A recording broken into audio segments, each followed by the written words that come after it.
All right, all right. Good evening. Hello, everyone. Greetings, greetings. TGIF. Thank you for everyone coming in. Appreciate your support. Well, we have night tonight. We have a special guest, and Amaadi. She has a little time, so we're going to get on right to it. I do care about you. Hope you all had a great week.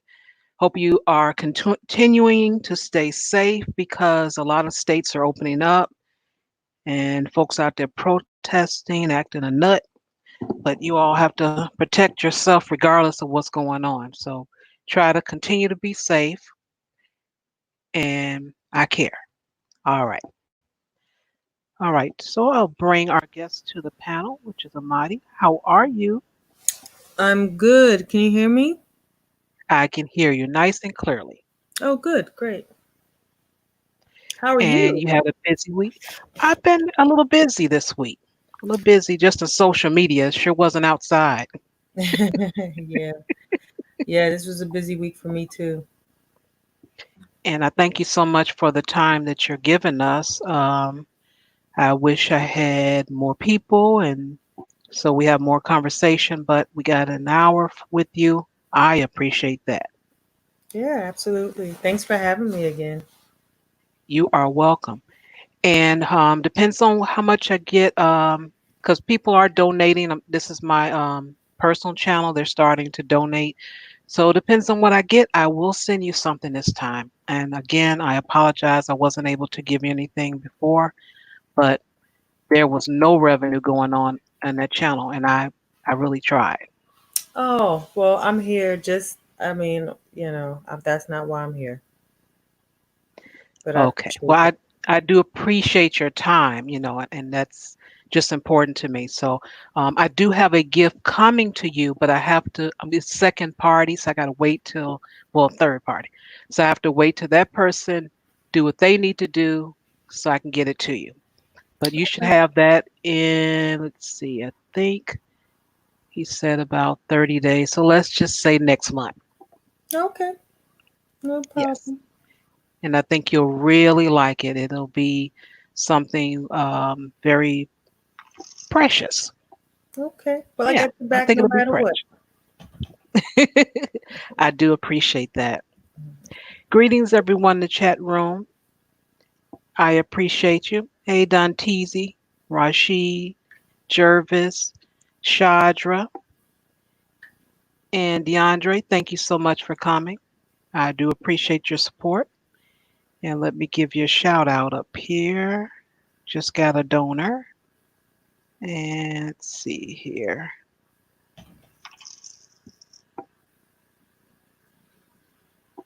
Oh, just got a second donor. Oh, same person. All right. Shout you out twice, two times. Thank you so much. And I really appreciate you, Rashid. I'm telling you, I really appreciate your support. It has not gone unnoticed. Trust me. And type your birthday in the chat room so I can have note of it. I appreciate that. All right. Now, with tonight, what I wanted to do, I have a video that I made from a letter, and the person was considering weight loss surgery. They were 365 pounds, and I can kind of guess what that looks like. So I did mention if they didn't have any problems, like, it was, serious health problems, see what you can do. Find out what your relationship with food is. Um, check with whatever resources you could use, a nutritionist, um, books, resources, everything before you go under the knife. So that was my advice to her. And I will play that video so the audience can hear it and they can chime in. So let me share my screen here. Okay.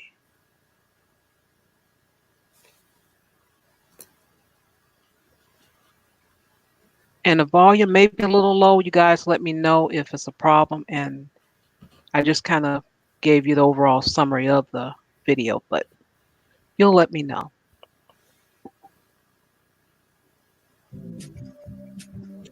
I spoke with a woman of 365 pounds in her mid 30s, and she's considering gastric bypass surgery. The reason given was she didn't want to gain weight anymore, and her insurance covered it. She has tried many diets before, lost weight, gained it back several times. She asked me my thoughts on this. Okay, I gather from the conversation that gaining weight was the problem and surgery was an answer.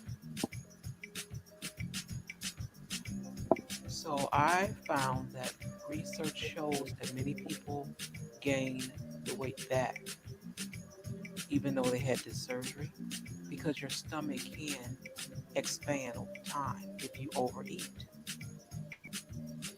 There are complications that can occur with this type of surgery. And if you overeat, you can also have complications. So, my suggestion would be to find out why you eat. Many people eat when they're not even hungry. So, and I found that many people are overeaters because they are emotional eaters, and I myself being one. Also, when considering this surgery, I would suggest speaking with a psychologist. They can also help you as far as finding out why you eat.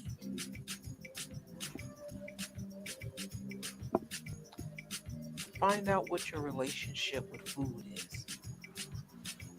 We come up with so many excuses. We have, well, I'm going to lose weight. I'm going to start after the holiday. Oh, well, I'll start after my birthday. Well, I'm just going to start Monday. Oh, I'm going to start the first of the year. How many Mondays have we started? How many New Years have we started? There were many. We reward ourselves with food. We celebrate with food. We comfort ourselves with food. We can even be bored and we would eat. And one of the biggest things I find is we celebrate paydays with food. Just think about it. Let that sink in. People celebrate getting their paycheck with food. Just let that sink in.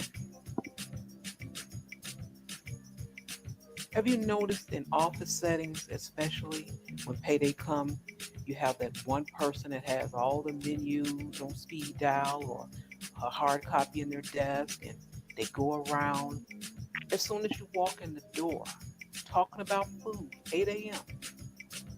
Hey y'all, what y'all want to order? It's payday. What y'all want to order?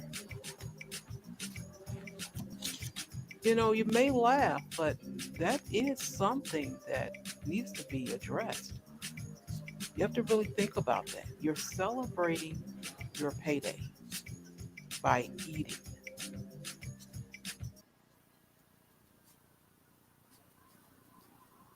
Okay.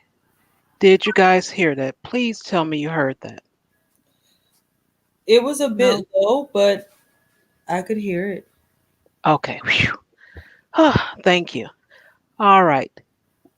Um, so you heard it. You guys, did you understand the video that the young lady she wanted to go under the knife?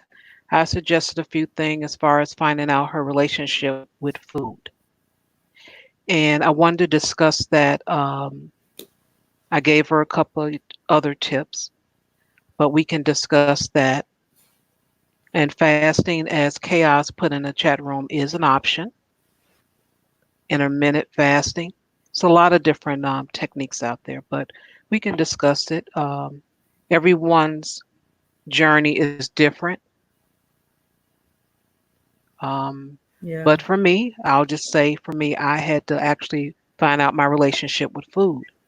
And it was in celebration with emotion. So, um, whatever that was, sadness, happiness, it Hmm. wasn't because I was hungry.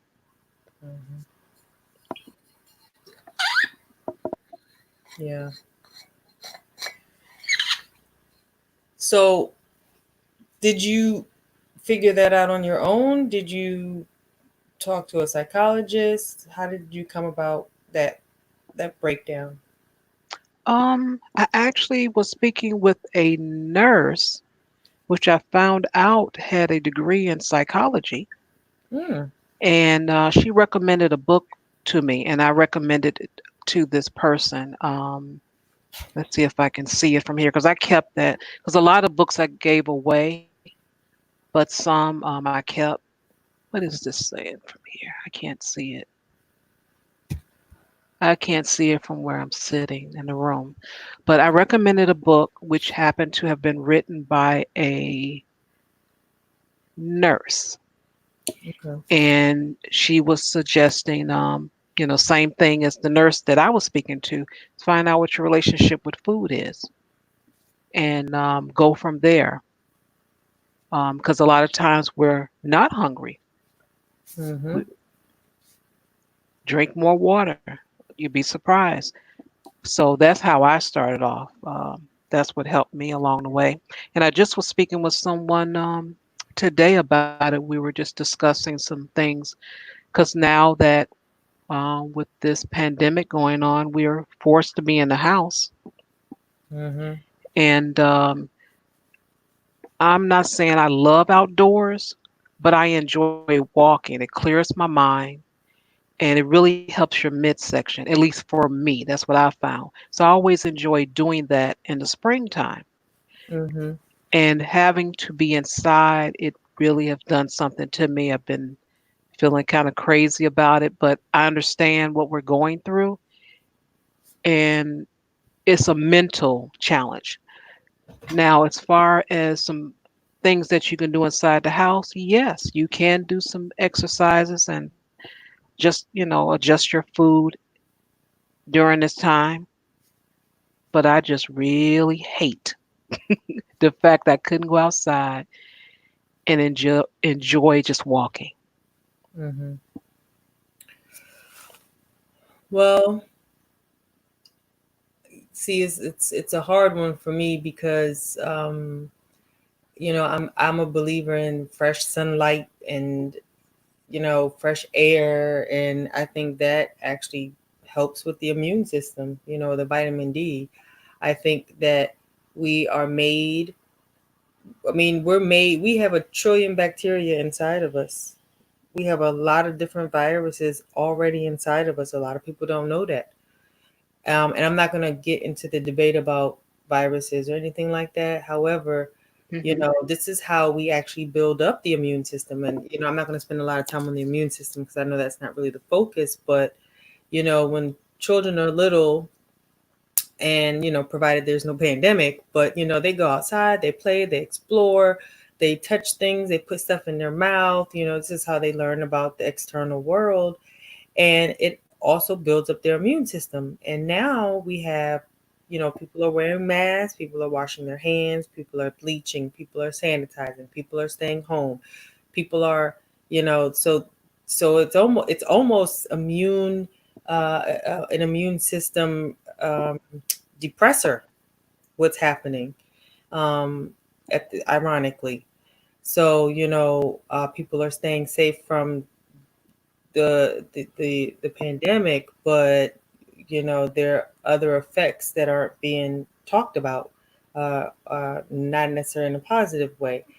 With all that said, I think that even if you're just like outside in your front yard or the front steps, or if you have a balcony or a patio in the backyard, I still think you should go outside. I'm going to stick to that because Okay, I like that. I'm an outside person too. So I definitely feel Yeah. doing that. For the Um, past, I think 5 or 6 years, that has been really good for me to go out in the springtime and walk because I'm in Chicago and our winters are brutal. And so we're, just sitting down all the time. We're inside. You go to work, you come back home, and that's it. And I like outside, especially the springtime. That's, for me. And just walking, just during those few months or whatever, it kind of, to me, it trims the midsection. And that's something that I've been fighting, this last couple of months. It's like I look at the calendar, I'm like, it's May. yeah, It's May. time Ugh. time has flown. I want to cry. It's May. So I was just mentioning in the chat room to one of the supporters, Jervis. He has a goal of 40 pounds. I said, I just need 15. I said, that's all I'm looking for. But um, I'm going to have to get outside. They're opening up our state slowly but surely. Hmm. But I'm going to have to get out in the mornings and walk. I can't take this. I just cannot. So I've been jotting down some things based on what you have been saying. First of all, I want to say, hey, Ruby, hey. Hey, Greetings Tia and Marty. welcome. And hey, Shar, you too. Hey, Tia Marty. I'm so happy to see you. I'm glad you came back. Thank you. Thank you. It's good to see you too. Good to hear your voice. Likewise, likewise. I'm so glad you could make it today, especially with, topics like this, because I know you've got a lot of ins, and I'm doing a lot of like naturopathic stuff to try to, help myself out. So you couldn't have come at a better time for me personally. Well, So well, yeah. thanks. Appreciate you. And the rest of the world and the whole COVID thing. But I mean, mostly me is what I'm concerned about, right? I got your back, sis. Um, so what I was gonna say, I was just jotting some notes down. Um, and the first thing that came out of my pen here was mindset. Yes, there's exercise. Yes, there's healthy eating. Um, there are other lifestyle changes that can be made, um, little by little on a realistically for because everyone's different. There's no cookie cutter way to lose 40 pounds. It depends on the person. So let me start by saying that, or however many pounds a person wants to lose may look different from one person to another because we have all these different factors involved. But one thing that is common, no matter who you are, if you want to change something about yourself, it starts with your mindset. You can exercise all day, all night, but if you are not going to replace your Friday night cocktails with something else, you might not get to that goal. If you eat right, but you have this negative outlook on life and you don't get enough sleep, you might not reach your goals that way. If you don't drink enough water but you exercise, you'll be severely dehydrated. So you have all these moving parts just within the mindset, and I always ask people, clients, students, whoever is talking to me, picking my brain, what's the why? What's the why? What is your why?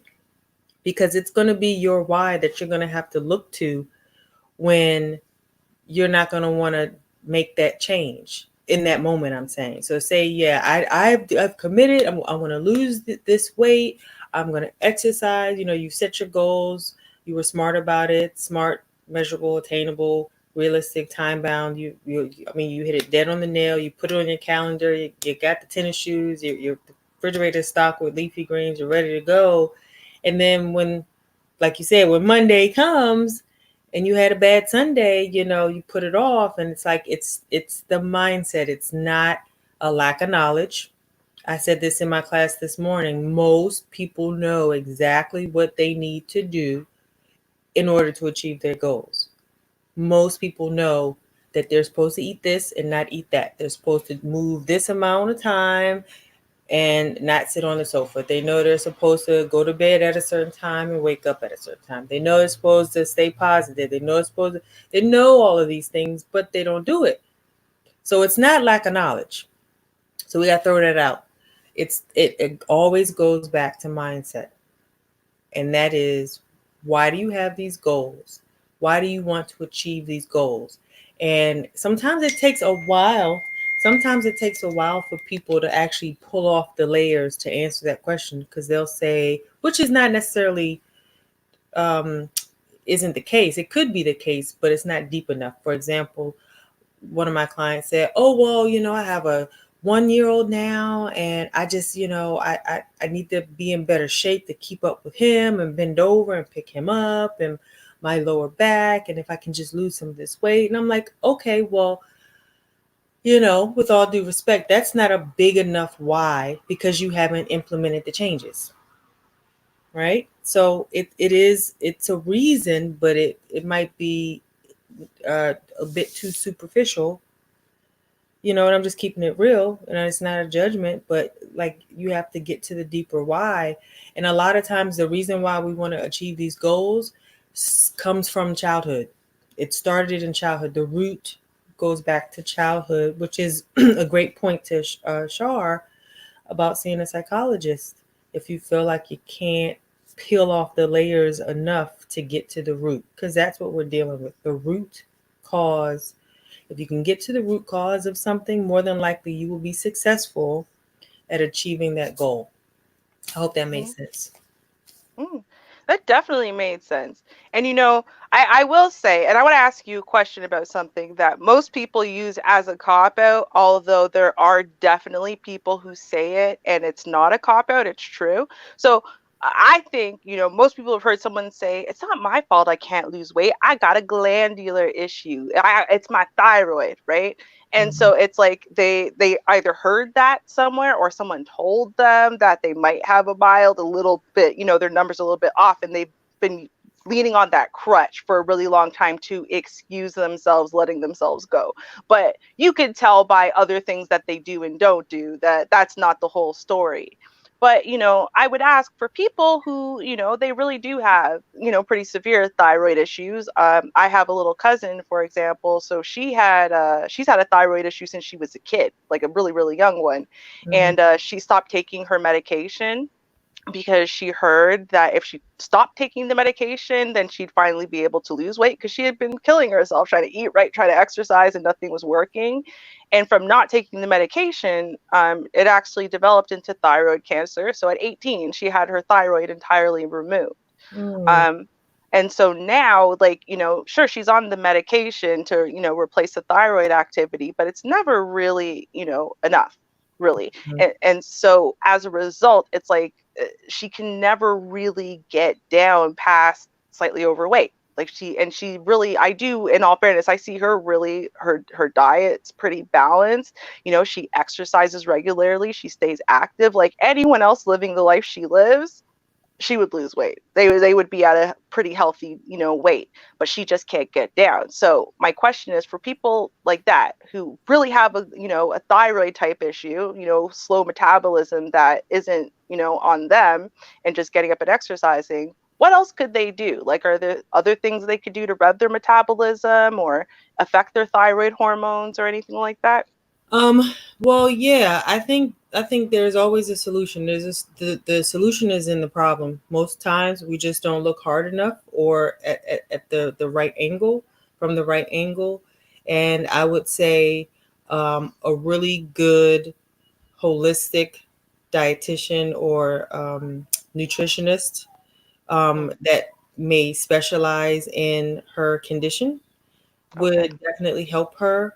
And maybe even, um, a medical doctor that I don't know where she lives. I don't know what the medical community is like there. But sometimes you have these doctors that know a lot about nutrition, a lot about fitness, and every once in a while you'll have a jewel of a doctor like that. If she can find a doctor that, one of those doctors that does research studies on what she has, like if she Hmm. can seek out specialists Okay. in the the issue of thyroidism, and having it removed, and things that she can do, those would be my suggestions, because it's such um, a laser focused um, Hmm. situation that she's in, that anything general may not work for her. Okay, okay. So, okay, what about someone who is, just they have that low thyroid activity, right? So they do have, a little bit more than the average person struggle because, their metabolism is actually always a little bit slower. Um, so to jumpstart someone's metabolism is first is the basic things: eating healthier and moving and exercising. Hmm. Um, and if they're already doing that, what I would recommend is that they take a closer look at how much water they're consuming. We hear it all the time. We need to drink water, but it's true. We say that we need to drink it, but we really aren't drinking enough. Water drinking more water can increase your metabolism, can jumpstart your metabolism. Oh. Refraining from certain foods and increasing other foods into your into the way that you eat can jumpstart your metabolism. The type of exercise that you do can jumpstart your metabolism. Just because you are walking around the block for 30 minutes, or taking your daily walk for 30 minutes, that might not be enough to jumpstart your metabolism, even though you might be sweating and you feel great, and it might not be enough. You might need to, I don't know, do a hit workout, or maybe walk faster, power walking, or maybe like going up and down the stairs. Like you maybe need to make it a bit more intense. Hmm. Um, and again, I would say, you know, do your research and just kind of go deeper. A lot of us tend to, um, I call myself a professional student, and I've been like that since I was a little girl. I mean, my aunt used to say, "Why you ask so many questions? God, Lee, can you stop asking so many questions?"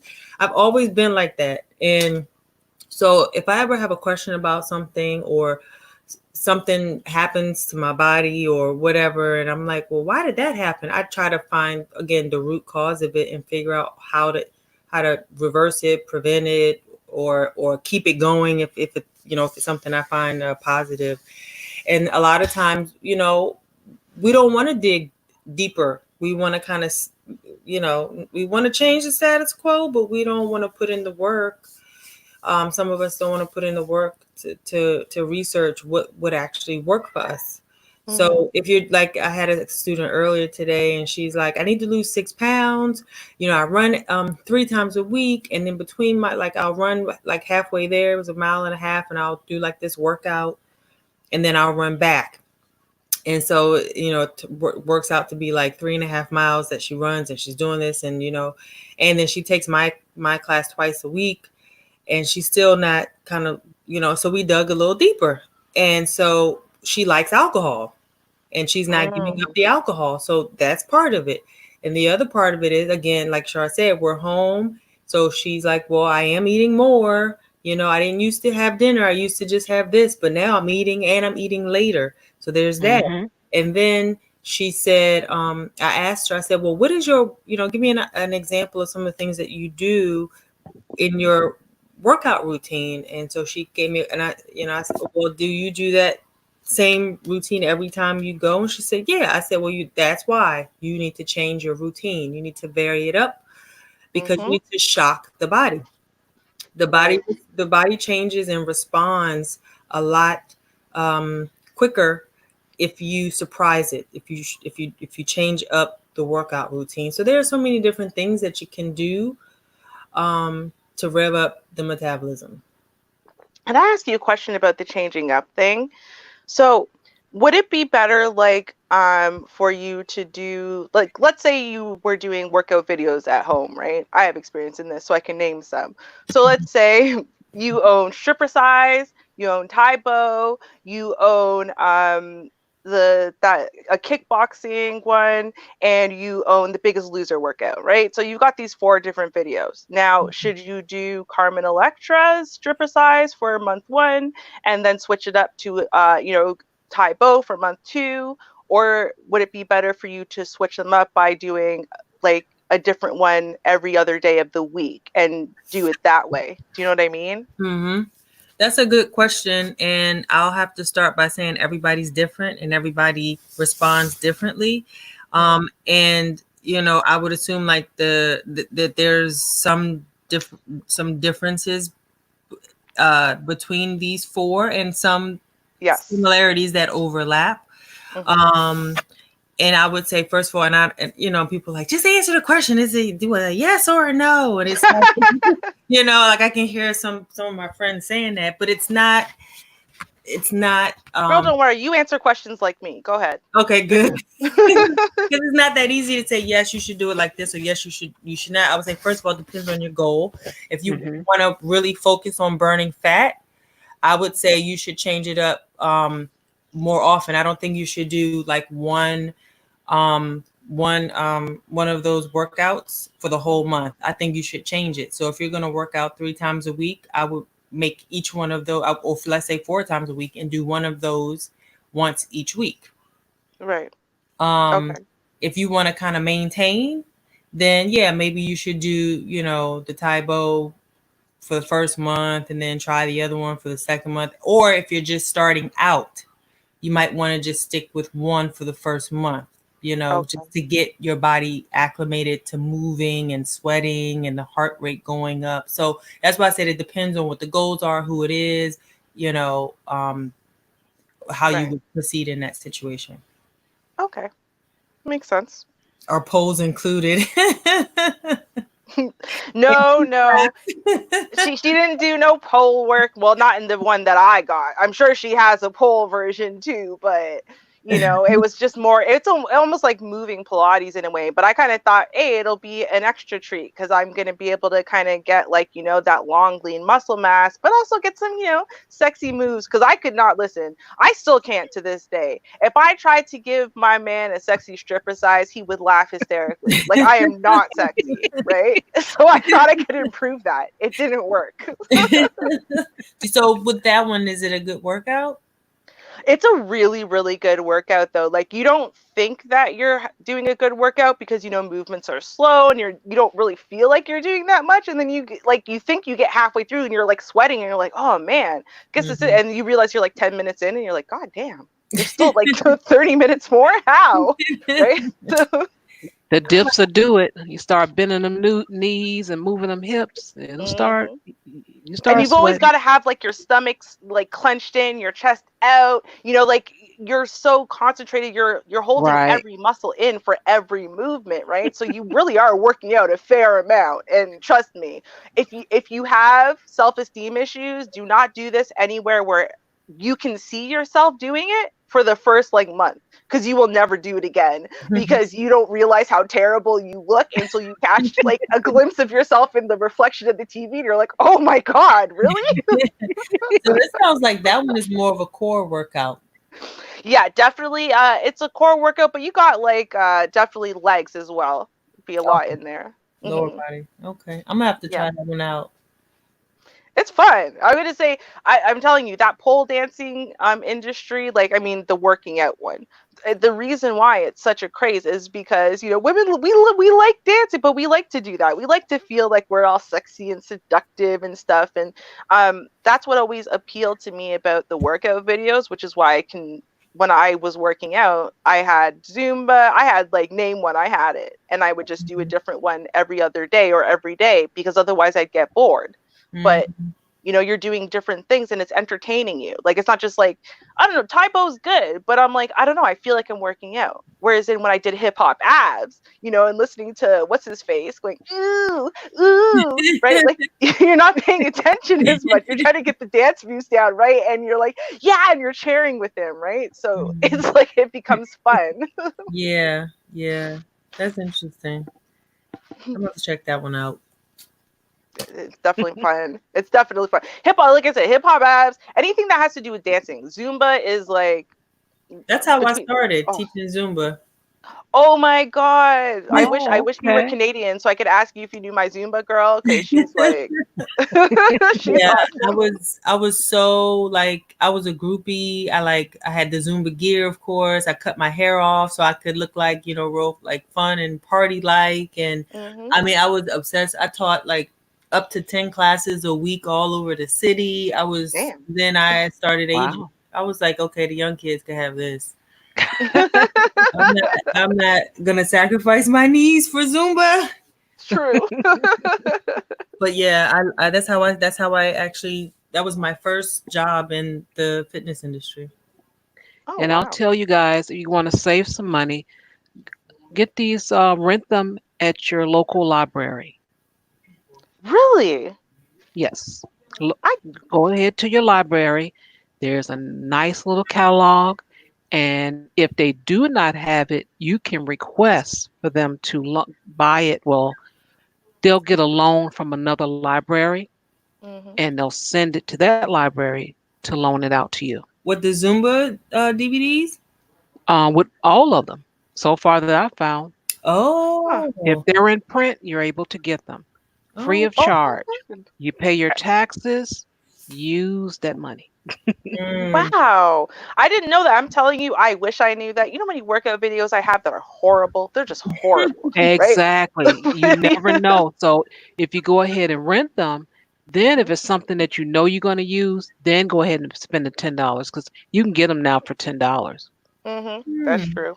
Okay. There's no commodity on health anymore. Oh yeah, $10 workout video, but like a CD's $30. Go figure, right? Oh, Don Teasy, he says you may want to start up a step class. I actually do offer a step class Wednesdays at 6 p.m. for 30 minutes.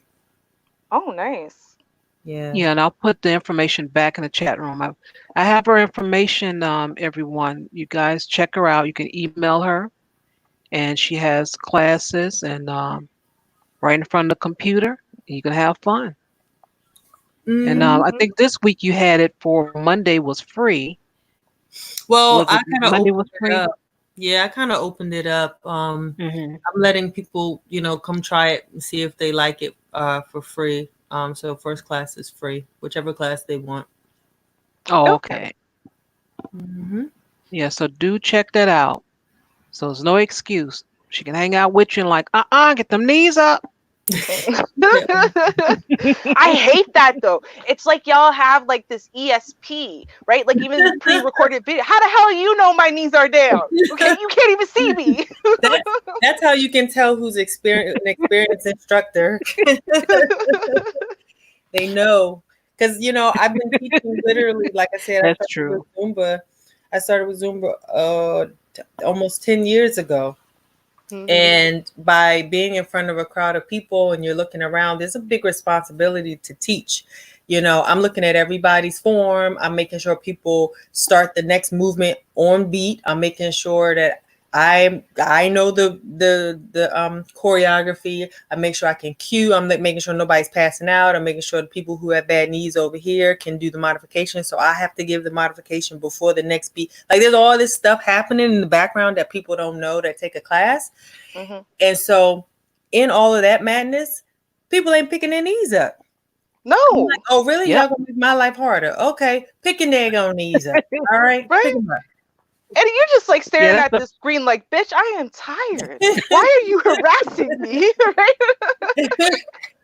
that is the first thing you do when you get tired. You don't want to pull that knee up. It's like you kick it a little bit, but you have to get it up to to complete that move. So Hmm. Yep. if you're not able to do the move, and this is my opinion, you can let me know, Amadi, if you agree with it. If you're not able to complete the move, it's not even worth just doing half of it. Rest a little bit, march in place, side to side or whatever. Then do the complete move instead of half, you know. Yeah, That's my opinion about it. yeah, that's a good strategy. You That's a know, good strategy. I'm not even gonna lie. I've done some workouts where I thought I was doing a move until I really paid attention and realized I was barely moving because it's like my body's so numb at this point. I'm just trying to get there. Now, I will say that for me, Hmm. now that would be a good strategy for some people, but on the other hand, it might not be. And I'll give you an example. So I'm a runner, and if I stop or slow down, I might not Hmm. start again. Yeah. Oh, okay. So some people, no, that's an extreme because it's running and I see this big hill. I'm like, oh shit. But if you're just taking a class and it's you're right there and you're trying to get the knees up, and if you need to stop, catch your breath, because you're really fatigued, yeah. But um, it might be harder to restart than it is to just keep going with less intensity. You know what I mean? Yeah. Okay. So it just Like depends. Again, depends on the person. I'm like that too. Like, see, I can have a slow descent into I give up now because I'm at my max for the day. If I start allowing myself to basically what I call like, tap out, like I'm giving up, even if it's just in this one move. So it's like I don't know, like I have to keep pushing and pushing and pushing and pushing. And then what I'll find is like maybe this move is too hard, but if I don't give up doing it, and like maybe I'll just end up doing less repetitions of it. Like let's say on screen they did 10.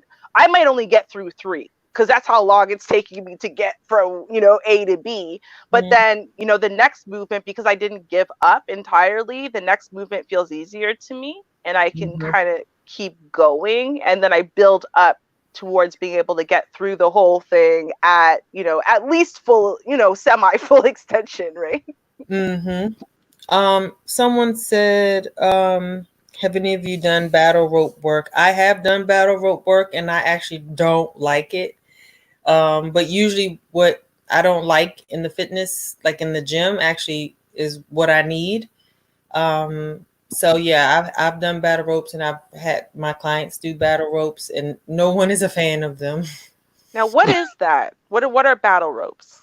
The battle ropes, they're these big, usually two ropes, and they're kind of anchored to a point, and then they're long. They stretch out. I don't know. I'm not really good with like feet and all that kind of stuff. Maybe like I don't know, 12 feet, I guess. And you hold the ropes, and you literally almost like you're trying to do double dutch with these heavy, heavy Oh, like ropes. those climbing, it's like the kind of rope that you would climb up in gym class, only it's parallel to the floor. Exactly. Yep. Yes. And then you Okay. swing them up and you kind of wave them up and down, or you can go side to side. You can stay, you can stand like stationary, or you can kind of like shuffle side to side while you're moving the ropes. There's so many things Hmm. you can do with them, but they're heavy. Yes. Very heavy. Yep. And they tell Yep. you, go faster, go faster. I'm like, I am. Yeah. So not a fan. I've done it before, but it's not something that I do. Yeah. Yeah. Yeah. I did it when I was doing martial arts. I can't say that if as an adult, if they brought me into anywhere near those ropes for my upper, no, just Mm, no, just no. I remember, just no. yeah. It's been Like, like over 10 years. Hell no. yeah. Like I would rather do burpees than the better. Like if I had to choose the lesser of the two evils, and these are two evils, I would do the burpees instead of the battle ropes. Yes. Yeah, That's just absolutely. me. Well, it makes sense though because women have less upper body strength, more lower body strength. So at least you get the break of, just a little hop, but it's a lot Right. versus constant on your upper body. Oh God. Yeah. Yeah. So haven't been doing any I'm saved by the pandemic. No battle ropes in my near future. I don't have to worry about that. I actually have only been working out when I teach my class, and it's like I'm like secretly ashamed. Like the next day, I'm actually sore. I'm like, oh my god, I'm sore. I'm not supposed to be sore. I'm the teacher, you know. So I guess that's a good thing. So I'll do the classes, and then so I entered, quote unquote, through the app, um, a 30-day mile, um, like in terms of running, 30 miles completed for the month of May through the Nike Runners Club app or something like that. So from May 1st to May 31st, I need to run or want to run a cumulative total of 30 miles. And I think I don't know what I'm at now. I think I'm at 9 right now. Wow. So that's the only exercise I'm doing. I'm just going to be transparent and like open and honest about it. Okay, it's a nice goal. Wow. This is a huge goal. So, what do you do then? Because running's never been able to be my thing. It's really hard on my joints. Um, what do you do, I guess, to kind of fortify your joints, or I guess support them, so that way it's not quite so rough on you? Right. So you mean when I'm running or just in general? Yeah, like in general, when you're running, diet, other types of exercise, anything really. Well, I make sure sometimes even though it doesn't feel like it, like now, I've been drinking water all day and I feel dehydrated. Um, Mm. I try to again keep the water intake high.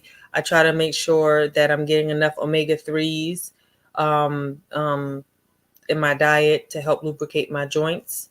I run on the balls of my feet. So when I run, I actually point my feet and let the ball strike the ground. The ball of my feet strike the ground first, and the heel follows. So it's actually the opposite of how you would walk. So when you walk, it's like heel, toe, heel, toe. But when I run, it's toe, heel, which to me prevents shin splints. Right. And that's actually a good point because the balls of my feet are very sensitive. So I've actually been putting like doubling up on my socks, and I make sure that my running shoes are no more than like 8 months old. Mm-hmm. So I have like 2 or 3 pair of tennis shoes. I have like, the older pair, the middle pair, and the newer pair. So I always make sure when I run, I have the newer pair on to protect my knees and my feet. Stretching so that I Right. don't get too tight and locked up. Um, and just like moving, like the classes definitely help um, um, keep me loose and limber. So like a combination of all of that. Okay. Yeah, Mm. that makes sense. I have an issue with this whole dehydration thing because I mean, if you saw how much water I run through in a week, you'd be shocked. Now, in all fairness, I take medications which are dehydrating. Mm. Um, so that adds to it. But I guess I've been hearing, around the water cooler that we should be adding minerals and stuff to our water because otherwise you're kind of just taking in dead, bottled water, and adding the minerals will make you feel more hydrated with every bottle of water. So do you have any recommendations for, like, I don't know, what minerals, or what So brands, anything like that? so I have been a sea moss junkie for the past 2 weeks. Okay. See, I don't know if any of you've heard of sea moss, but it's found in the Caribbean, and I currently have some from the Philippines. And it's like say in the Caribbean, they know it as Irish sea moss, same thing. And it's got almost every mineral the body needs, minus like 5. Oh, wow. And Okay. the beauty about this is it's high in nutrients and it doesn't have a taste, which is great because a lot of people like, I know that's healthy for me, but that don't taste good. I don't want to eat that. And it doesn't have a taste. So you can put it in your Oh. smoothies, you can put it in your tea, Some people they put it in everything. So I would recommend sea moss. I actually put sea moss on my feet a couple weeks ago to soften up. I'll just say the condition of my feet, and it works. Mm. Like my feet, I think are a bit more soft. Yeah. And then I went to a friend's house and she opened the door with sea moss on her face. I'm like, oh, okay, Oh, sea wow. moss facial, okay. Um, my oldest son, he's a sea moss junkie like me as well. So sea moss, it has I think it's like 102 minerals that the body needs, and sea moss has like 90 something of them. Mm. Oh, wow. Okay.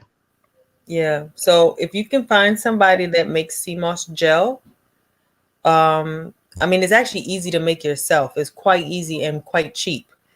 Like this is not something you would have to like put on your like create a budget, like a line on the budget for the month, because it's like, oh God, this is another expense. It's not even that expensive. But if you don't want to make it, I'm pretty sure there's somebody somewhere within they could probably even mail you like the dried sea moss, and then you can reconstitute it and like make it yourself. It's actually quick. It's simpler than making a smoothie actually. So it's not that time intensive. Oh, okay. I would love to put in a smoothie with no taste too. That's wonderful. Yeah. Mm-hmm.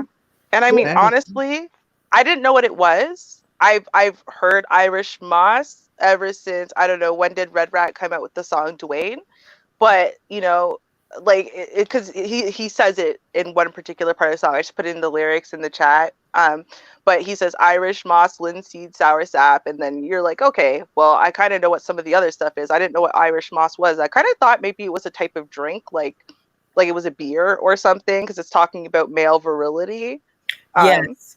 so I Yeah. was like, oh, so now you're saying, oh no, it's not, it's this thing, and you put No, it no, in. no, no. That's another thing that CMOS provides.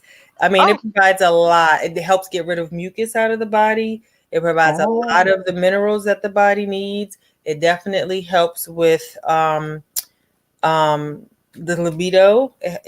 There are like a lot. Dr. Sabi, Hmm. he used CMOS with Left Eye. Left Eye from TLC. Like she was on a CMOS fast for like 20 days or something like that, and she just raved about how good she felt and how much energy she had and all that kind of stuff. So it's definitely not a new thing. It's been around for a very long time.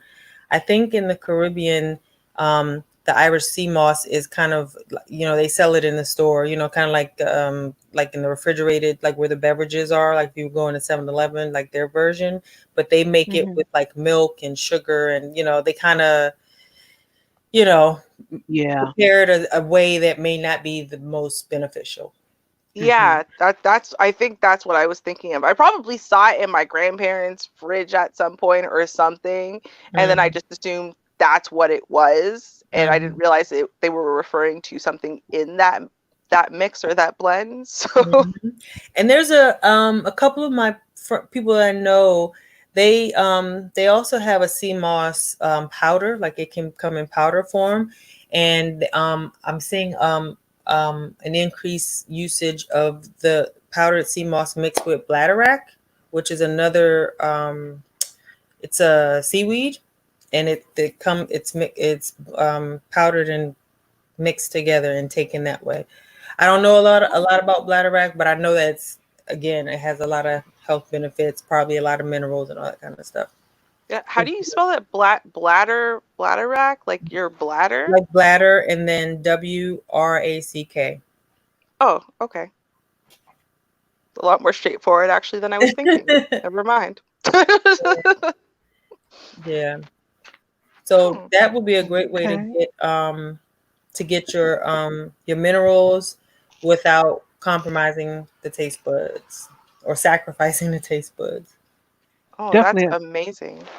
I Hmm. definitely appreciate that information because it is a difference. I was able to tell with the water because I've been using some purified water. Mm-hmm. with the Brita picture, and I have noticed a difference. And I'm like, I'm gonna have to buy my water again because this isn't working. There is a difference. I'm like, I shouldn't be dehydrated this way, and I'm drinking water. I Mm-hmm. noticed the difference, and this is I think I've had it for 3 weeks now. So yeah, it's my third week, and I definitely can tell. Well, Oh. let me ask, how much water do you drink on a given day? I know it can vary, but like yesterday or today, how much water did you drink? Let me see. I would say almost a gallon. So let me see. How many ounces in a gallon? 160 or 164? Something. Um, so 160. I'll just say maybe 90 some ounces on average. All right. Well, I was pulling on my calculator because what and I'll just say it as opposed to putting you on the spot. You want to drink the standard here now is, and it could change in 20 years. You know how 1 minute tomatoes are good and the next minute they aren't. So this might change, but uh, you want to drink half of your body weight in ounces of water. So if you're 100 pounds, you want to drink 50 ounces of water. And I would even go a bit farther and say you want to add another glass, which is 8 ounces, so 58 if you're exercising because you're sweating. Now, if you drink a lot of tea that's not caffeinated, if you eat a lot of raw vegetables, you can probably get away with the 50 pounds because raw vegetables and fruits have a high water content. Hmm. And the decaffeinated tea, the water is the base. And the reason I'm specifying decaffeinated as opposed to caffeinated because caffeine typically kind of dehydrates you in terms of coffee. It kind of its effects are more of a diuretic in nature. So if you just want to make sure that you try to hit that goal. So sometimes it's hard, even if we are sitting in the house. Sometimes it's hard to reach that goal. But you could put basil in your water to change it up. You could put strawberries in your water to change it up. We all know like you could put lemon in your water. You could try lime. Limes are actually healthier than lemons, believe it or not.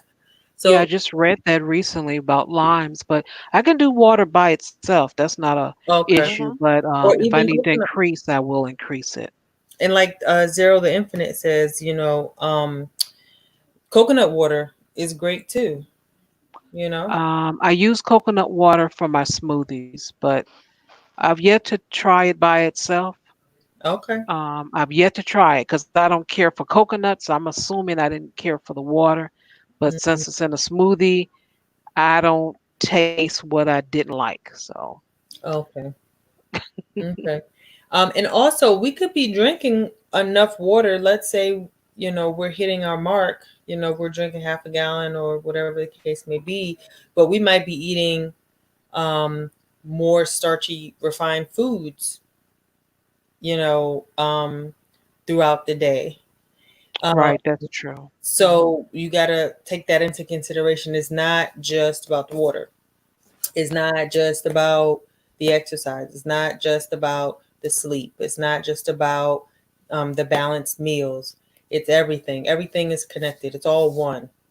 And so if you're drinking your gallon of water, but you're not eating a salad to move out the crackers or the bread or the pasta or the potatoes, like if there's no roughage along Uh-huh. with the water to move the colon along, to move the food, the digested food along, the food can just sit there, and a lot Okay. of times the belly may grow not even from fat but um, fermenting foods, rotting foods in the gut because there's not enough fiber. So a lot of times we don't want to get too caught up in, well, I'm drinking all this water, but you might not have enough fiber.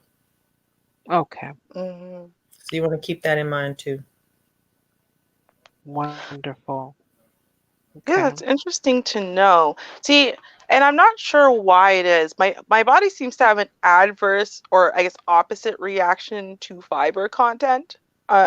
Where the more fiber I take in, kind of like the reasons why people take fiber is to be regular and, stuff like that. And I will literally get the exact opposite reaction from introducing too much fiber into my diet, especially all at once. Now, in all fairness, I mean, I've always eaten, I don't know, I guess a fair amount. Like I eat a lot of vegetables and stuff like that. But I'm taking, I don't know, one of these new supplements. I started taking a whole bunch of new supplements.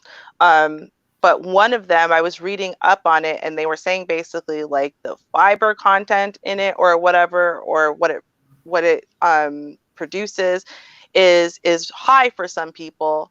And so, like, you don't want to introduce it too fast because it causes diarrhea and stuff in people if you introduce it too fast because it's so much fiber.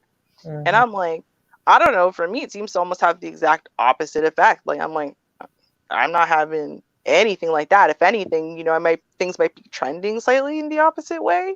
So I'm like, what is my issue with fiber? Like I just wrote it down because I calculated while you were talking. So I drink 200 ounces of water a day. Woo.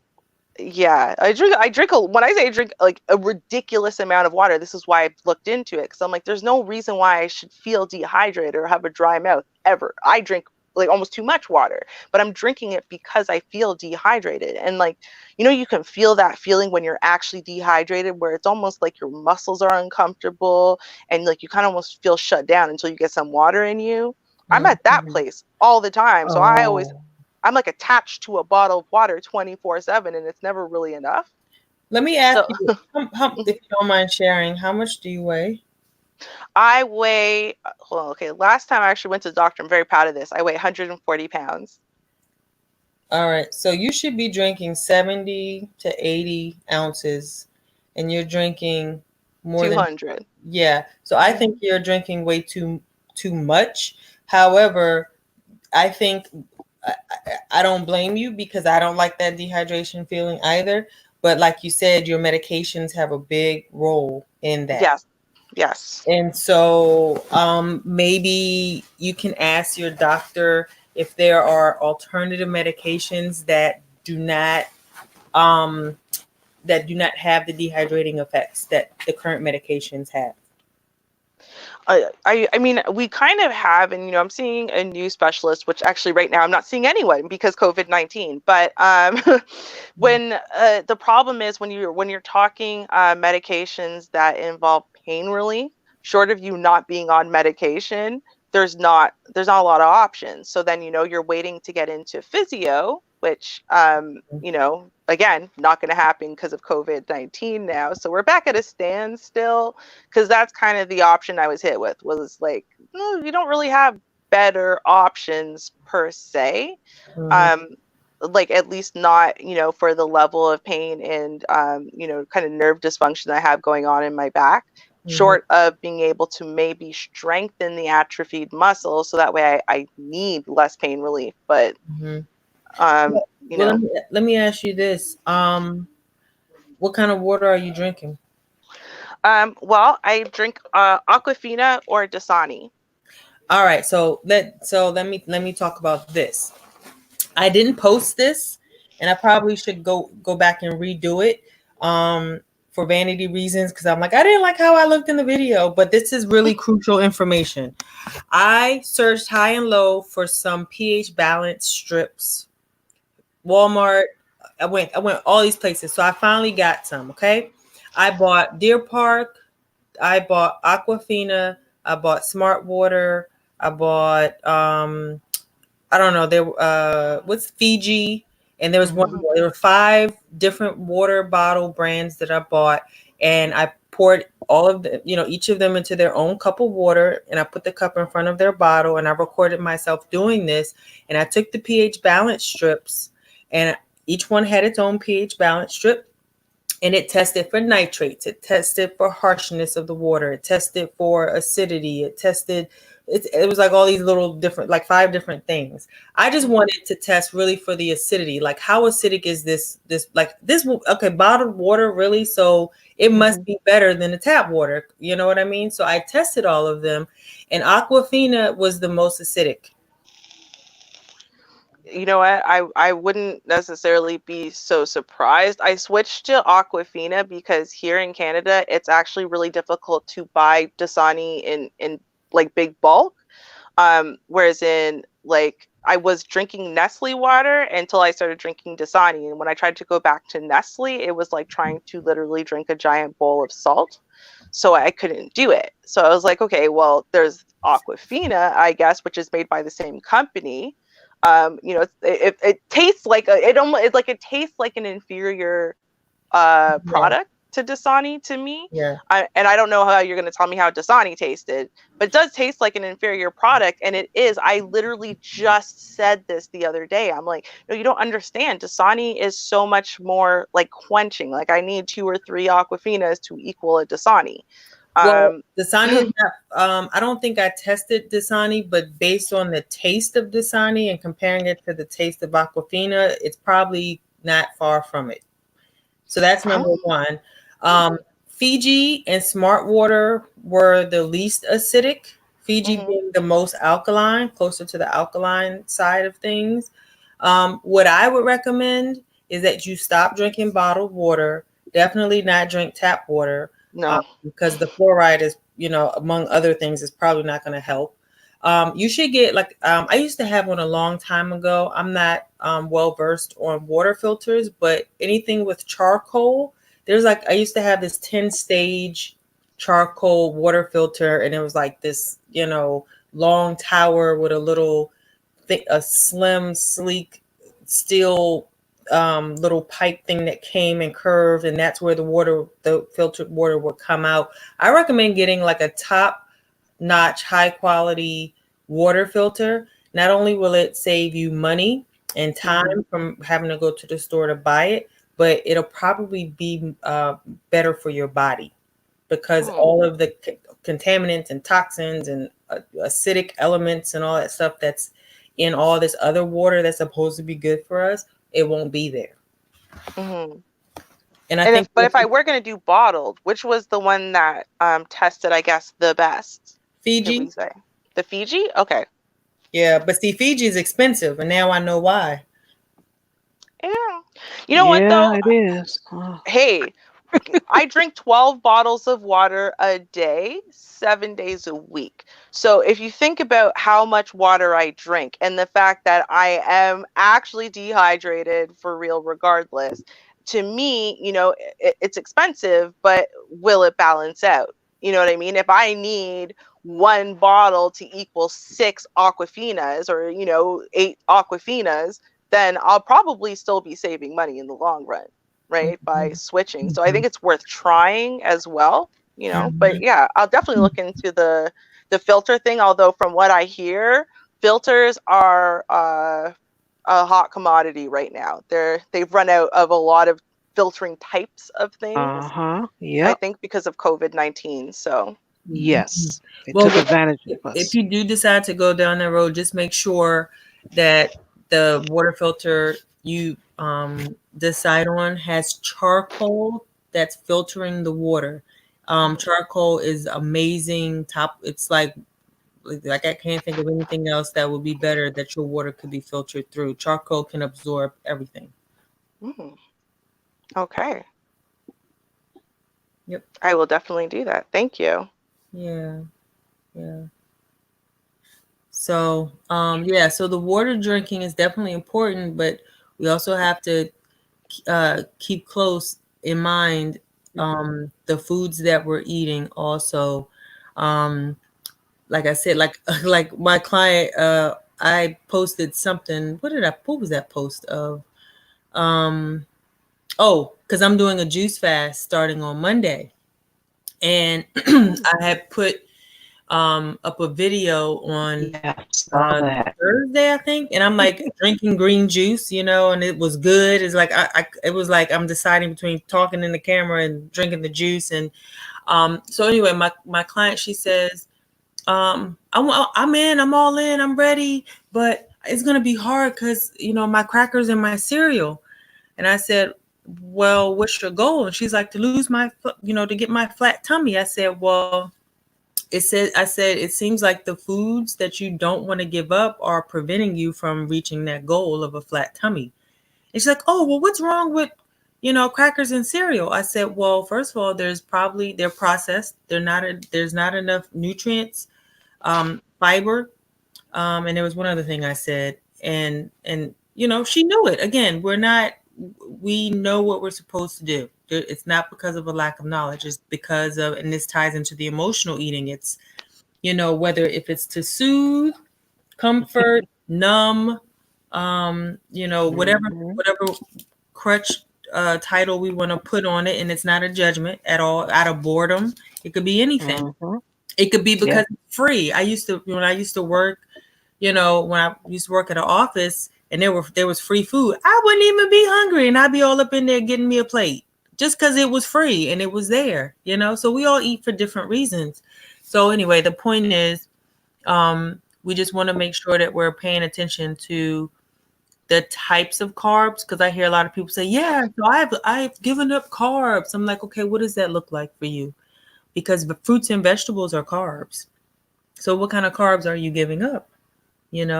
That's important. You So know, can we clarify something here from my husband, because he seems to think that because he's eating Honey Nut Cheerios that his cereal is good cereal. So, um, is it better? No, like seriously, because but people have these ideas in their head, right? Is that like Fruit Loops? That's clearly all sugar and all bad, but Honey Nut Cheerios, that's clearly all the bee and the natural honey, and it's all good. So. the bee, Mhm. that's cute. Maybe 2 points for that, but other than that, I would say compared to what? Yeah, compared to Fruit Loops or Fruity Pebbles, yeah, it's definitely better. Is it the best breakfast food that he could eat? No, not at all. Oh, I would say go get the box and read the first five ingredients. oh, I would oh. count them. I would count how many ingredients there are, and then read the first five, because that's what the Mm. majority of what's made of. What the cereal is made of. Right. So like you wouldn't actually consider something, even though it's Honey Nut Cheerios and it's supposed to be healthy, you wouldn't actually consider that food and good breakfast material, right? No, but that doesn't mean I haven't had it before. Well, let me Oh give you a witness statement. I tried to have some of those for a snack. yeah. Simple, just go have 'em for a snack, and I noticed the difference. What was going on in my body? I'm like, what's going on here? If you don't deal with those plain ones, then Hmm. you just leave that alone altogether. Hmm. Mhm. Hmm. Well, thank you, ladies, for clarifying, because this is a discussion we just recently had. Just recently. What's wrong with me eating this for breakfast and then for snack time and then for this and then for that with a giant bowl of milk? Well, what's the problem? Oh, nothing. Hmm. Yeah, it's if you can, if there are more than a handful of ingredients, and you can't really pronounce any of them, or don't know what they are, even if you can pronounce them, and then they're if it's too vague, or sugar has what, over 100 different names when it comes to labels on our food packaging. So Mhm. organic rice syrup, that's sugar. It just makes people not feel so guilty, because it doesn't just say high fructose corn syrup, you know what I mean? So Exactly. I think it just depends again on the goals of the person. Like if they don't have a goal, they don't really, they feel like they're okay with where they are in life in terms of how they feel and move, that kind of stuff. Then yeah, that might be a better choice for breakfast, because they used to have, pork bacon with eggs and cheese, and three pieces of toast with coffee, and that they haven't had water yet, you know. Yeah. So I think Hmm. it's perspective also. Yeah. Oh yeah, that, and I think that's the thing. I'm like, yes, is it a step up from sugar puffs? Yes, but right, like, when you're at home, you're not working because of the COVID anyway. You know what I mean? There are better options, especially when there are better options in the fridge. You know what I mean? There are, Like, yeah. But you have to, but see, I have three boys over here, and they're gonna. Well, my middle son, he's he likes to cook. He actually likes, when I say cook, meaning like turn the stove on and put something in a pan and cook it. But for the most part, they just want to pour something in a bowl and eat it. You know, and I'm not necessarily like that. Like that's their priority, convenience. And if that's the priority, then they're gonna go for that bowl of cereal, and they'll justify right. it by any means necessary. Mm-hmm. Boy, will they ever. It's the bee. Now, why the bee is not unhealthy? The Right. bee. Okay. How dare you lie on the bee? Didn't you hear the commercial? They told you how healthy it was 2 minutes ago. Shame. And welcome to the panel zero. How y'all doing? Hey, Hey. hey, AD, Amaadi Coleman, doctor. I forget to remember doctor. I wish it was doctor. It actually stands for Oh, Dana. oh, well, we're gonna say doctor anyway. Okay. We're gonna tell I people to like say it. doc means doctor. Yeah, That's right. Okay. yeah. The funny thing about honey is like most of what people think of honey is just like sugar and what else? I think it's like sugar. I think it's mostly sugar and high fructose corn syrup or something like that. Mm-hmm. Yes, High yeah, that's fructose what. corn syrup. Yeah, yeah, and like a bottled water that I like. I mean, even though it's like it's better to get it filtered. Bottled water that I've really found that was really hydrating is the core water because it's like perfectly balanced. Mm-hmm. Um, Hmm. Yeah, I think I've had cold water. It tastes pretty good. yeah. I have to try it. I have not tried that one. I wish they made them in Me gallons, but they don't. Mm-hmm. Can you balance water? Like, that is to say, can you do something like, so Well, I I mean, have a whole bunch of cases of water right now. Can I do something to make these cases of water at, a balanced pH? You can I boil mean, it. yeah. I mean, you can. It's probably gonna be harder to do, but it's possible. Mhm. Yeah, like And back in the day, I remember my aunt used to boil the tap water yeah, I and then mean, because let it I'm a cool. I was gonna say, yeah, water is natural state supposed to be balanced. Like it's supposed to be at like 7 ideally. Hmm. Yeah, and I think Aquafina was like 3 or 4. Wow, I didn't know Mm, about Aquafina. I knew about the Dasani. I knew the Dasani was horrible water. I didn't know about Aquafina. Yeah, so I think Ruby, you should definitely switch the water up.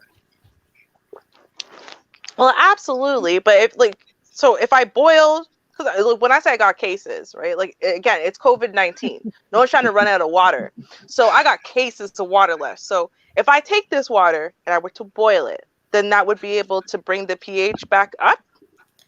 I think that it would remove some of the. I keep using the word toxins, but I think it would remove some of the acidity. Impurities. Yeah, I would. It would. I think it would remove some of the acidity, Okay. Yeah. Hmm. which Okay. would then bring it a bit back closer to Closer. yeah, Mm-hmm. to 7. Yeah. Mm, okay. Wonderful. So, See. so what I y'all like gonna be these talking about solutions. next? Well, if anyone wanted to join or anyone on the panel want to speak about weight loss, losing it, and how their life has changed in good or bad, we could talk about that. Um, and if not, then that will be the end of this stream. Hmm. Mm. So Well, I wish can it. I'll just say, like, listen, I got up to 220 pounds. And then, I lost like the first like 10, 15 pounds before graduation of college graduation. And I was like, oh, it's so impossible for me to lose weight. Like, no, I didn't like moving. Like, I wouldn't do any exercise that involved getting out of bed. I'm not kidding. Like, if I could do a crunch while in bed or leg lift while in bed, I would do it. I'm being so serious. But if it involved leaving bed or having to get off the couch, I wasn't doing it. And here I am complaining about it's so hard to lose weight.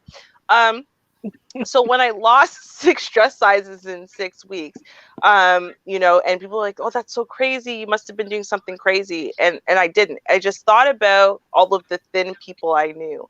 And they all had a bunch of stuff in common. One, which is that most of them didn't diet or exercise. And I'm talking about just naturally thin people. People just live their lives. They're thin, always thin. And they always tend to have things in common. So I just kind of watched different patterns of the ways that they lived life and the way that they ate. So for example, if I was going to move from room A to room B, right? Like there had to be like, okay, so let's say I was in the living room, right? I consumed something in the living room. I'm not going to just get up and go bring that to the kitchen. I'm going to wait till stuff builds up and then I'll do it all in one shot, right? Like I'm not going to just get up for one thing. I got to get up when I already got to go to the bathroom and do this and that anyway. So I'm not going to waste all this energy having to get up 3 different times. But what I noticed is with all the thin people, they get up every time they had to do any little thing. They didn't mind taking a quick walk to anywhere for anything, right? They didn't sit there and like basically they weren't lazy. And they weren't working out. They just weren't lazy with movement. And the other thing I noticed is the way that they ate. And they didn't eat according to convention. Just because you put a plate of food in front of them, even if they ordered it, they thought they wanted this giant burger. They took 2 bites, they're full, they're just done eating now.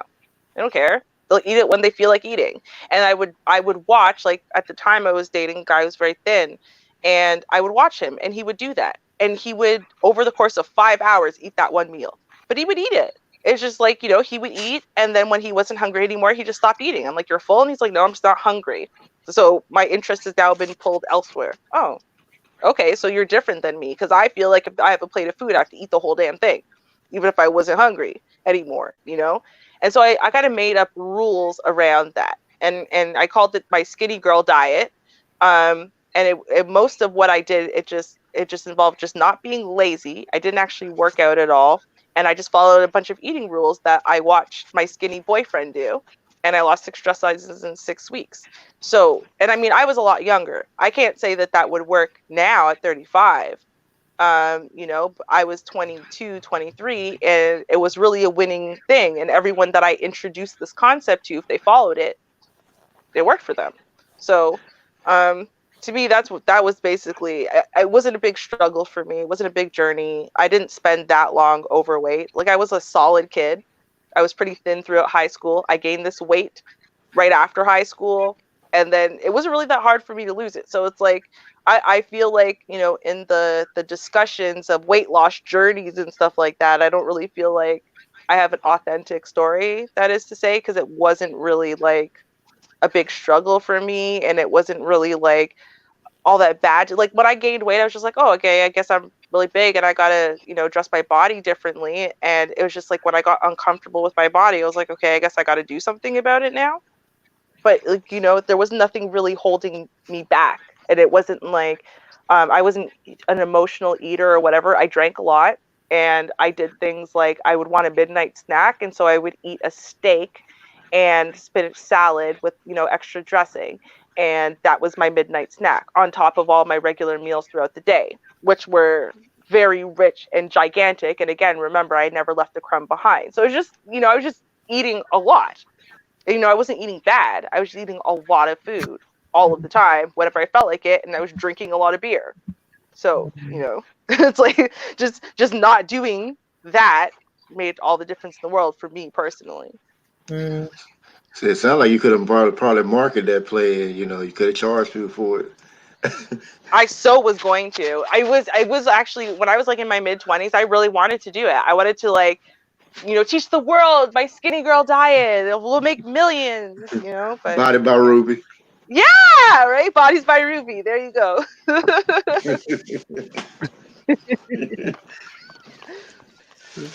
Well, I would say I was an emotional eater, so Um, whichever feeling I had going on, that was a celebration. So happiness, sadness, um, just got paid. It's Friday. Just anything was a reason to eat.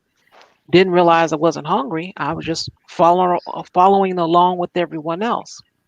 Mm. And in my 30s, one day I realized, what is this big thing with eating? What is going on? I, paid more attention and to the people around me. Girl, what you gonna get on payday? Girl, I feel like getting some Harold's chicken. And I've gotten sick off of Harold's chicken. I was in my 20s and I didn't want that stuff anymore. And just for anyone out there that enjoys Harold chicken, that secret seasoning that you're tasting is blood. So I spoiled What? it for you. Yeah, What? you, they leave the blood in there. But anyway, I'm I'm gonna not. move on from that. I'm not I'm surprised. not gonna repeat that. Yes, So I'm not surprised. I used to. I worked at Harold's Kitchen. I was like, yeah, did not did not want to eat there. all That's Wait a all I'm right. minute. saying. So I'm fascinated by this because I don't eat chicken, so I can kind of freely talk about this. But mhm. like, I don't understand when you mean what you when you say they leave the blood on there. Well, most times when you see chicken, um, it's clear normally, 99% of the time. But what I've seen was some dark veins, and that's all you see all the time. And I'm like, that chicken was different from other chicken that I've seen. It didn't matter what the pieces were. Mm. And I'm like, I don't know if that was some trauma chicken. I don't know, but it was definitely coming from those veins. And I'm like, okay, that's the secret. And it made So, you sick? yes. And I was in my 20s and had it at work. They ordered, girl, what you gonna get? It's payday. So I, eat it with everybody else. And I was sick as a dog. I'm like, what the world? And I didn't mess with that anymore. And then later on, I was in my 30s, and I think it was at, I don't know, if it was an office party or something. What happened? Sick again. I said, what is, I said, I'm not messing with this chicken anymore. And once I started investigating, I actually got the chicken. I didn't want to eat it. I just started investigating and I cut it up, looking through it. I'm like, what is going on with this chicken? It's not the barbecue sauce. That's not the big thing. And then, like I said, when I started slicing it open and looking at those pieces, I said, oh, this what's been making me sick. Uh-huh. Yuck. Mm. So that's what's going on with that. Mm. And so, and I kind of forgot where I was going with my story. Oh, celebration of food. So we're celebrating, whatever. Somebody got a raise. Woohoo! Celebration. Somebody retiring. Woohoo! Celebration. Birthdays. Another celebration. Holiday celebration. Just anything. And it just made me realize that um, I was just eating with all these different emotions, mine along with everyone else's. So I had to take a step back and see what was going on. I ended up speaking with a nurse, and I met with her. I think I only met with her once a month, I think, for almost a year. I think maybe 7 months. And it was free. She took the time with me, and we spent time together and we talked about food and different things. And I'm like, okay, I know how to make the changes that I need to do. I got the book that she recommended. I read that, and it was so amazing when I got near the end of the book. I would say like the last 3 pages.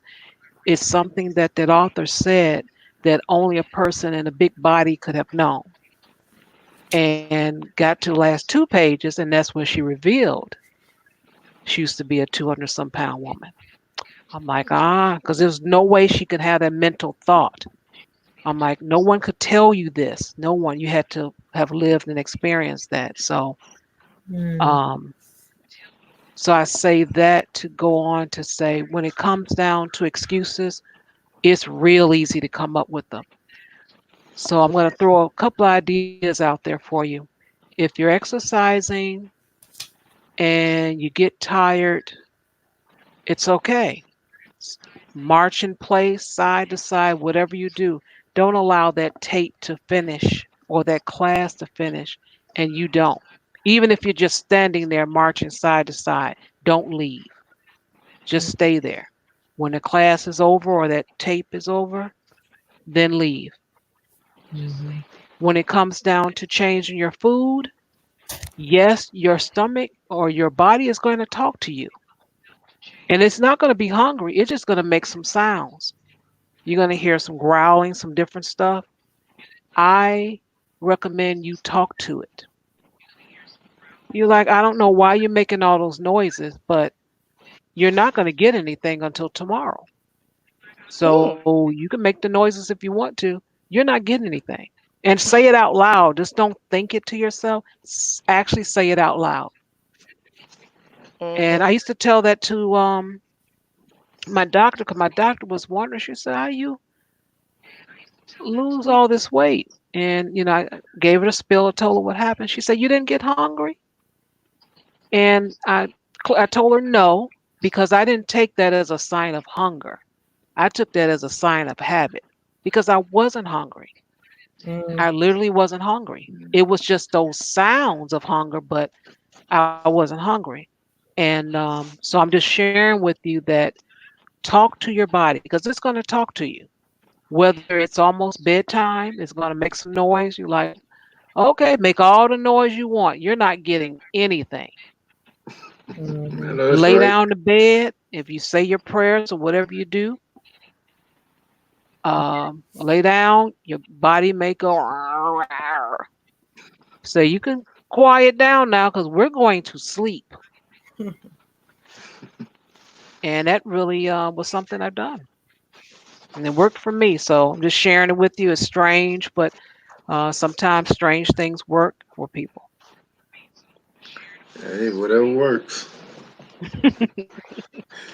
Hey, but Sean, when you were celebrating, did you ever play Kuna Gang or Johnny Kim No, while you celebrating? no, I did not. No music. No but music. but as far as like coconut water, yeah, you don't have to get it straight. I don't even drink it straight. I like drink it with like flavor with like lemon or like pineapple or something like that. They have like different flavors, so you won't so it won't taste bad when you're drinking it. Mm. I don't see myself buying it to drink it though. I Mm. see myself only putting it in my smoothies. Yeah, But yeah, thanks for that information. I just don't yeah, see. I buy yeah. the Fiji water, and that's about as most as I'm going to spend on some water. Just buying the Yeah, Fiji for Yeah, yeah, now. yeah. It was like how I found out about it. Like I remember I was like drinking water and I was drinking a bottle of water and I was still feeling dehydrated. And then like one of my friends, he gave me he went and got me like coconut water. He said, "Yeah, drink." He said, "Drink this." He said, "This help hydrate you." The one he gave me was I think it was like peach and mango. It had peach and mango in it. So like I guess like I still had I had like a whole bunch of bottled water. So like what I would do, I would drink a little bit of coconut water and then I would just drink some bottled water and then just keep drinking it. I think like over the past like for 2 days for the past 2 days 2 days afterwards I started feeling more and more hydrated afterwards and I Oh. eventually got back hydrated but Um, there's a website called nuts.com, okay. and they have everything: dry goods, they have mushrooms, they have nuts, they have spirulina, they have like everything. And when I was putting together an order last month, they have dehydrated coconut water. Wow. Huh? So it's like, yeah, I was like, what? It's it's called dehydrated coconut water. So it's a powder, and you can take like a tablespoon and put it in your smoothie. So like if you don't like the taste of the coconut water or it's expensive or whatever the case may be, you can maybe look into that option. and still get the benefit of it without, because I put it in my smoothie. I personally like the taste of coconut water. I just don't buy it very often. So it's like, oh, let me try this. And I don't taste it at all. And I know that it has a lot of the electrolytes. Oh Yeah, wow. I will check it out and I put it in the chat room for anyone to check out too. Mm, yeah, that, Nuts.com. Okay. they got yeah, everything. yeah. That's what my best friend was telling me. Like the electrolytes will help hydrate me. That's why he gave me the coconut water. Hmm. And Mm. cause I mean that's how I found out about it. Cause I didn't know nothing about it until then. Yeah, Yeah. I've been hearing about it like the past year or so, but only thing I liked of coconut was a Chico stick. That was it. That's the most I can handle with coconut. That was it. See now, I didn't know that. I didn't know Chico sticks with coconuts. Yeah, they have toasted coconut on it. I Oh, used to that's eat what that it when I is. was younger. Uh-huh. That's the See, only thing with coconut. I don't like the what's that cake? Devil food cake or whatever it's called. No, it's not called that. It's some almond joy. it's a cake. I know It's what you're chocolate. talking about. I hate it. My Oh, mom loves it. I rarely eat anything coconut as well, but yeah, I guess like since I didn't know Chico sticks coconut, that almond joy and mounds, those like the whole thing coconut. I will actually anything else now. You ain't get me to eat it. okay. Yes, I didn't even like that when I was younger. So I just did. I found out later in my 20s that Chico Stick had the toasted coconut, Yeah, I and I didn't think know that's that. because I stopped eating it after a teenager, and then I tried it one time. We pulled up to a gas station, and I'm like, I haven't had one of these in years, and I bought it, and I think when I first bit into it, I'm like, what's this in my teeth, and why it tastes kind of weird? And I looked Mm. at the ingredients. I'm like, ah, all these years. This is the only thing I liked of coconut. Thanks, Don Teasy. German chocolate. That is correct. Because I knew it was Oh, chocolate. oh, I mean, I think ain't that like the best chocolate you can eat? Because I mean, that German chocolate, it's like on a whole nother level right there. It might be, but I did not like it because of the coconut. Oh yeah, Mhm. I was talking about just by itself, not with the coconut, just the chocolate by itself. See, Oh. I like anything with coconut in it when you can't taste the coconut. So, for example, rice and peas that's made correctly. Because all rice and peas, right? Jamaican rice and peas has coconut, right? Has cream coconut in it. But some people can put too much, and then it's really overpowering. But I find if you put just enough, I like it, right? So. But I don't like anything, especially if it has like shredded coconut, especially on top, because then it's such a prominent flavor. But Hmm. like I'll use coconut milk for a lot of things. Like every time I use my slow cooker, I'm putting coconut milk in there as like the liquid. Yeah. Um, I Oh, was gonna say wow. that too. Like tonight, I made Indian lentils, and coconut milk was the base. Um, exactly. it does something to the food. Even my boys, they're like, "Oh my god, mom, this is delicious. You have to make this again." Anytime I use coconut milk. Yeah, it adds more of like it's almost like it adds a savory flavor, not so much a coconut flavor to Mm, things, yeah. like a Really? depth. Yeah, it's really good. Mhm. I'll And have this And to is you can look coming up from some even someone who hates recipes then. coconut.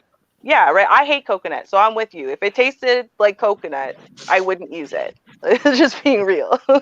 Okay. And I'm gonna tell you, Amadi, ever since you mentioned on the last visit about cayenne pepper, you said that's your friend, you love it. hmm And I tried it with my mixed vegetables, and I'm enjoying that warmth. Oh, good. Mm. Yeah, Very so it's my staple now with my mixed vegetables. good. It does a little something to it, right? It does. Mm-hmm. I had a little bit right before the show. Good, good, good. Very good. Nice. Well, okay, so and I understand that this isn't in your diet wheelhouse, Diamati, but what do you think of bone broths? Uh, um, it's outside of my realm. I hear that it's good for you. There are benefits to it. You know, you can do a bone broth fast, or you can, I guess, when you're fasting, you can supplement with taking the bone broth. Um, Clearly, I don't, I don't put that in my body. I'm not Mhm. saying that it's bad, but there's always an alternative, and I need to actually stop saying that, because whenever I say there's an alternative, it's almost like the bone broth is like the mainstream thing, and whatever I'm eating is like this little side thing, and so I don't know, my baggage is coming out. Don't worry, I'm trying not to project things on people, but I guess what I'm trying to say is there's a plant-based version of everything that is not plant-based. So, like, do you make a plant-based version of bone broth? Because to me, like, I don't know, I kind of saw a little bit of mention of it when I was looking into making bone broth because I decided I was going to do it. Although to me, it's just glorified West Indian soup. But anyway, um, and people mentioning the vegetarian or vegan version, and I'm like, I don't know, to me that would just kind of be soup. Like, how do you know what I mean? Like, is it really giving you this added collagen and everything that you would get from a bone broth if you're kind of just using the vegetables and legumes and stuff like that? Sea moss. Okay. I'm gonna fall back onto sea moss. Sea moss. Um, and I'm still doing a whole lot of research on sea moss, so I don't know every single thing about it. And I don't know a whole lot about the bone broth, but I do know the collagen factor in sea moss is high, Okay. which is probably why my girlfriend had it on her face, Right. and which is probably why my feet felt the way that they did after an hour sitting in it.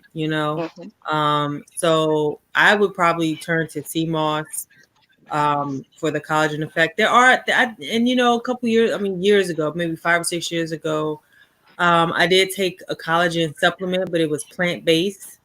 But that was not in my budget. I was like, oh, let me try this, and it was great. I have no idea if it worked or not, but um, yeah, I don't know. That's Well, really because like I notice every time I look into something, right? So it doesn't even matter what it is, right? There's always whatever great thing that there is. There's always a whole bunch of people who write something about how it's like death to you, right? So I just learned about no, seriously. So I just learned about nutritional yeast, and a variety of factors. So I was like, okay, I'm kind of combining the best of both worlds with my bone broth. And so while I am doing all the bones, I also added the shiitakes and nutritional yeast, and I got kale and I got spinach. I did it all like, and I combined the best of both worlds, right? Because even when looking up my collagen supplements, I looked into hydrolyzed collagen, and there's 3 different types.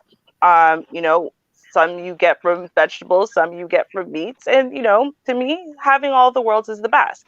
But now I'm looking into nutritional yeast. There's a whole bunch of people, don't use nutritional yeast. Here's all the reasons why it's going to kill you. So they were talking about how basically when nutritional yeast is fortified with all of these great vitamins, that it basically produces MSG, which is terrible for you.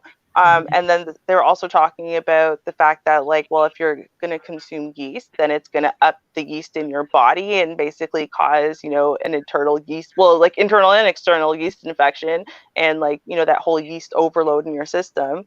And then it's like, okay, so this is supposed to be this great alternative for vegans and vegetarians to be able to kind of make, something that like bone broth would give you naturally. And then I'm reading about all this stuff, and they're saying, well, no, this is actually horrible for you. Um, um well, I have used nutritional yeast for a very long time. I did stop a couple of months ago. And it's, yes, it is true, because it is yeast. It can foster more yeast in the body. But I don't think that by taking nutritional yeast alone will cause someone to have a yeast infection or an overgrowth of yeast, because I took it for years and I didn't have a yeast problem. Um, Okay. however, I think that again, we can't isolate. Like I was saying earlier, like if you're drinking a bunch of water but you still feel dehydrated, you have to look at the medications, you have to look at the refined food, you have to look at the fibrous foods that you might not be eating. You have to look at everything. So in this case, I would look at not just whether or not when I'm taking nutritional yeast um, with my food, um, do I have a craving for sugar? Also, if I have a craving for sugar, it might be the sugar craving that is causing, like the sugar that you're taking in that's causing the overgrowth of yeast more so than the actual nutritional yeast. You know what I mean? So there's always this balance, this dance between variables. So you have some people that just isolate it and they just look at oh, this one supplement is bad and it's causing all of this. Well, wait a minute, hold up. Did we, and I come from a research background. Like that's what I used to do. I used to do statistics and all that kind of thing. So you want to be careful not to exclude all possible contributing factors. So if True. I were you, long story short, I would test it out. I would, I mean, so you've had nutritional yeast. Have you had an overgrowth of yeast since you've been using it? Well, in all fairness, I have literally been using it for less than a week now. Same thing with the supplements that I just got, because we were talking about actually last time, looking into these, more natural kind of remedies for a bunch of stuff that I'm suffering from. So, finally, bit the bullet and I got that. I got aloe, I got the collagen and MSM and something, With and mm-hmm. yeah, right. Jordan. Mm-hmm. Yeah, chondroitin. Yep, that's one of them too. Well, I could look at it because it's right here. And what is that? Oh, that's in French. That's why I can't read it. Yeah, optimum MSN, chondroitin, sulfate, and hyaluronic acid. Um, right, and then aloe, which helps your body produce all those things. So it's like I'm trying to kind of go in a healthier direction because I know that a lot of kind of like my crutches for survival are not great. They're just survival, so I don't starve to death. Mm-hmm. So it's like I think it's honestly been less than a week for both of them. So I'm like, I don't know. Mm-hmm. I was just trying to work it into more areas, and trying to make this bone broth for the first time. I thought, hey, this would be a great way to put that in there too, because I put it in my mashed cauliflower, put it in something else too. It's like I don't know, it adds a nice little flavor, and I feel good that it has all this these other great nutrients to it. So why not? And then when I was looking it up for the bone broth is when I saw this a bunch of these articles of people. It's one chick who's getting massive migraines and connected it to the MSG content that is a byproduct of fortifying the nutritional yeast, and then Which I've other never people. heard of. Yeah, apparently because they don't have to list it on the packaging because it's not an added. So like no one adds MSG. It's just a byproduct of fortifying the nutritional yeast. So if you get apparently non-fortified nutritional yeast, this is not an issue. It's just if it's fortified, which basically almost all of it is. Right. I was going to say I've never heard of non-fortified nutritional yeast because most vegans and vegetarians, and vegans in particular, but maybe vegetarians as well, they take the nutritional yeast not only for the taste, because it can kind of give it the dish a cheesy taste, but also because of the B12 that's been fortified Yes. in it. So yeah, I was like, I never heard of non-fortified nutritional yeast, but I would say give it a couple of weeks. And if it agrees with your body, then hey, keep going. If it doesn't agree with your body, then stop. Yeah. It's all you can do, I guess, right? Everything is trial and error. Yep, absolutely. I'm curious. What is beef broth exactly? Not beef broth, bone broth. Yeah, you Um, just kept mentioning it. Well, I mean, literally, not to be simplistic, it's a broth made from bones. Um, but like it's you basically you get water, you get a bunch of bones, especially ones that are marrow containing, and you cook them for a very long time, like at least 24 hours on really low heat. And what that does is it allows the water to basically leach out all of the collagen and all of the things I just said that were in that supplement. It leaches it out of the bones because it's obviously the bones naturally contain that and all of the other nutrients and whatever. And so you get a broth that is made from bone and all of those great things instead of from meat, let's say. So does it matter which type of animal, or just any type of animal? Well, I mean, different bones are going to have different properties, and different bones, for example, like beef bones are much bigger, and you're going to have a lot of big marrow containing bones. So that's going to be really easy to create a nice hearty broth that is jam packed full of the collagens and stuff. Chicken bones is going to take you a lot of chicken bones in order for you to be able to get a decent amount of stock going. But like it's kind of like if you buy animal stock, so if you were to buy stock from a store versus broth, right? Broth is kind of like watered down and whatever because it's made from the meat. It's not really very super hardy, and most of the nutrients are added in. Whereas in a stock is basically what this is, and it's a lot hardier and it will have a lot more nutrients. But of course, it's really highly processed. There's normally a lot of sodium and a bunch of stupid crap added. So this way, you're kind of making your own stock and your own broth and your own base for these things. So if you're eating these things anyway, I find it's better for you to make them yourself anyway. You know what I mean? Versus getting them all processed. Okay. And I mean, and again, and there's so many recipes. Like if you just look up bone broth, you can look up vegan bone broth or vegetarian bone broth. You can look up chicken bone broth, beef bone broth, like pork bone broth, whatever bones you want to start with or work with. Like there's recipes online there. And then also if you want to go the vegetarian or vegan route, which again is where I got the shiitakes and shiitake kale, spinach, nutritional yeast from, right, is from one of their recipes. So, I mean, you can literally kind of go, across the board. Of course, the ones that is veggie, right, or vegan, that one you don't have to cook for like 2 days. Whereas in the bone ones you do, and it kind of is a little bit of a longer process as far as, you roast the bones and then you put them in the pot with the water and blah, blah, blah. And it, I literally just finished. This is like my second day of cooking. So, but I see how it goes because I don't really know what the effect's going to be. But what I've noticed is every time my whole life, anytime I've ever been sick, because I hate soup. I do not like soup. I don't think it's food. I don't think it qualifies. I will not have it, except for when I'm sick. No Yeah, I shit. remember that. Yeah, right. Like, it's such a waste. You spend more energy trying to eat this stupid thing than you get from eating it. But except for when I'm sick. And when I'm sick, I want Jamaican soup. That's all I want. I don't want any other kind of soup. I want Jamaican soup.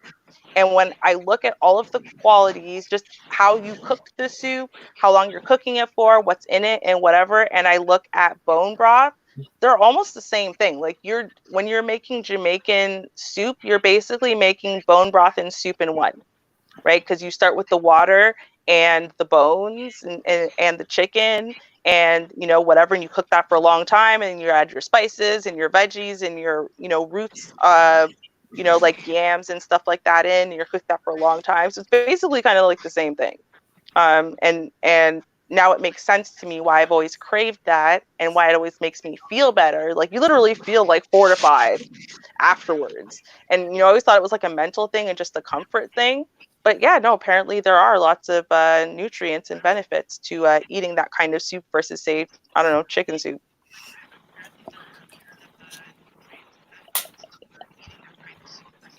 Well, I'm enjoying soup, It regardless of what you're saying. Mhm. It is a meal. is That's what it not. is. It is a It's meal. tea. It is It's a tea with nice some meal. floating carrots in it. Stop it. Y'all A nice know. meal. Said T. I never. That's the first one. You're trying to make me drink my coffee with a spoon. Get out of here. That's not food, okay? I refuse. That I was mean, I mean, there's chunks of food in there. No. You know. Yeah, no. No. No, no one is going to convince me that soup is food. I will give you like half of a point if it's like a butternut squash soup or something, where at least it's made out of something with substance. But if you're going to try to give me a clear broth and call that food, I refuse. I just outright no, I won't. Even when my family would make soup if I wasn't sick, what I would do is they'd spent all day making this, and I would just take all of the pieces of food out of it, right? Like the pieces of like beef or chicken, and then the yam and the dumplings. I would take that all out and put it in a bowl, like with with like what would amount to being gravy in the bowl. That was my version. Like no, you didn't have me sitting there sipping forever, get half of a piece of yam in this bowl because there's so much liquid. No, I want the good stuff, right? The filling stuff.